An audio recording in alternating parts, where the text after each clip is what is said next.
All right, everybody, sorry about that. Let's get after it. So today is day 24. This will be the official day 24 video. The other one there we're going to delete off in just a second here. But cool, let's talk about day 24. So the day 24 here, I want to talk about how this mobility warm-up that we're doing here is really strength training at its essence. Now, that's not to say that this is the only kind of strength training that we should be doing. A proper strength and conditioning regimen is going to be very impactful on our ability to move well and play well. However, if we go directly into a strength training program without first unlocking our body and aligning our posture, then what we're really doing is creating strength in dysfunction. Okay? If we have jacked up hips and tight shoulders, we can make those stronger and we can improve our power output, but it doesn't actually fix the integrity of the muscles in the joints, which means we're ultimately going to get hurt eventually, and it's probably going to happen quicker than if we worked on our posture. Now, to work on our posture is really about reactivating and realigning very important systems in our body here, like our hips and like our shoulders. And when we get those open and aligned, we create the foundation for strength. And what we're doing throughout this routine by activating our muscles, by pressing and squeezing and breathing and moving, is we're literally creating that foundation of strength. We're taking muscles that are normally stiff and tight and don't work well, and we're teaching them how to contract and how to move again. If we're, for example, going to the gym and doing deadlifts, but we don't have proper pelvic alignment and our butt doesn't know how to turn on and fire, then yeah, sure, you're going to be able to pick up that bar, but you're going to be using the wrong muscles in the wrong ways, and it's going to create a more dysfunctional pattern. So the goal here when going through this warm-up every day is to create that activation, and to do so while breathing and exploring our end range of motion, and that's going to create the foundation of strength, which is why we call it the power warm-up. We should literally warm up. We should be warm and almost sweating by the end of this session. Now, we did have a request come in to talk about a few things that we can do afterwards. We'll touch on that at the end very briefly. But the main focus here today is on that muscle activation. So let's get after it. We're going to bring that right knee nice and high. We're going to balance on one leg. We're going to squeeze the forearm nice and tight. Now, I'm going to go ahead and close my eyes, add a little bit of challenge to myself. Squeezing my forearm very, very tight. It's probably a 9 out of 10, as hard as I can squeeze it. Playing around with where those pressure points are, finding the tissues that need to break up and become more supple, and teaching them how to move. It's very important that we are the one that do the work as opposed to something or someone else. Now, it's not to say that we can't get a benefit from seeing a massage therapist or a chiropractor or a physical therapist or something like that. But when we are the ones that actually do the work, it connects our nervous system from our brain to the body. And that's ultimately what we really need to do. And if we see a massage therapist or something like that, they're going to temporarily improve our range of motion. But if we don't actually activate those muscles, it's temporary. It's going to go away.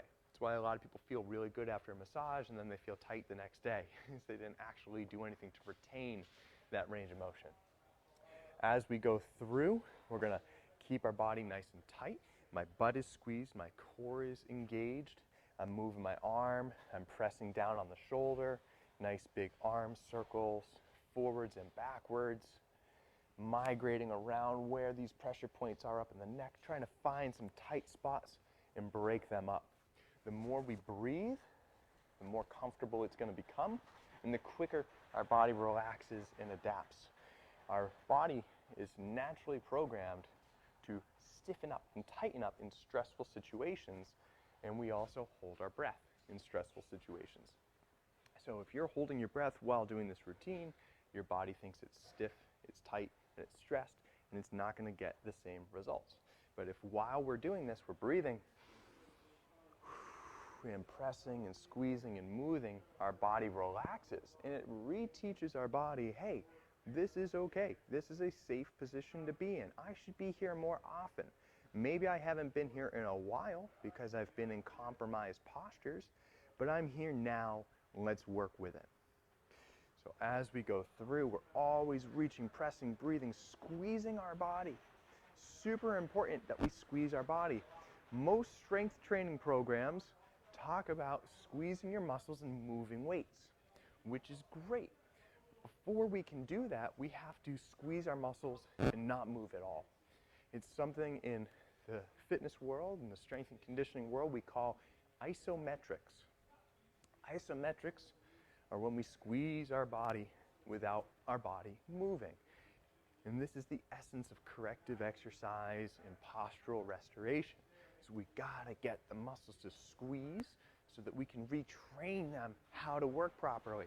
And when we can teach them how to work properly, then we don't have to think about our posture throughout the day. It just sort of happens. And if we think about how many times throughout the day we bend and twist and move and walk and lift and pull and throw and sit and do all these things, if we're doing it from a bad posture, we're going to create bad habits.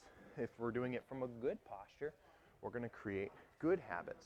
And the goal is for that just to be our default. We don't want to have to think about it. We want to just all of a sudden be moving well because we started our day off by telling our body to move well. Body prep, mental prep, it's all absolutely essential. Into our trunk twists, side to side. This is a little bit more dynamic than a pure isometric, and we do need a little bit of both. We need muscle activation and squeezing, but we also need dynamic movement because we are not static throughout the day. We are constantly moving around, and we want to prime our body for whatever comes our way. Knees are out, turning, getting the hips open. Another way, if this is difficult, another way of learning this is with the knees out, both hands down, reach the right arm back, clap, bring it back, clap, bring it back. That's going to encourage you to keep your knees where they are and turn through the chest and hip rather than simply rotating and being all over the place. Fantastic. A couple more. Let's go into our hips. Send it behind us. Nice activation through the lower body, very stable. Pushing the feet, grabbing the ground, twisting, reaching, pressing, breathing. And switching sides. Perfect, behind us again. Square hips, drive that leg down, big reach. Couple breaths, super stable with the lower body. And then finally, our power squats here. Windshield wipers, turning side to side. Whole body is starting to feel warm. Mind is feeling sharp. Now we had a question come in from Jeremy asking, okay, we're done with the power warm-up. We want to do a little bit more. Is there anything else that we can do? One of my favorite things to do, we do a lot of pushing and pulling in this routine, so we're going to keep with that theme. But a really simple thing that we can do is we can take our hands and put them together into kind of a prayer position with our elbows nice and high. We're going to get into a golf posture. So feet hip to shoulder width apart, pushing the feet into the ground, hands up. We're just going to push them. I'm pushing my hands together. From here, I can turn my fingers. I can bring my elbows in and out. I can swim a little, forwards and backwards. So this is a great additional piece that we can add after the power warm-up. A little bit extra on our shoulders is to literally push. And we can move our hands side to side. We can go forwards with circles. We can go backwards with circles. We can swim forwards with our elbows. We can swim backwards with our elbows. We can bring our elbows together, up and down, this way, but the whole time I'm pushing my hands together. I'm pushing my elbows together pretty much as hard as I can, and the whole system of the upper body is going to fire up. So hopefully that answers your question there. Let me just see if any new questions have come in.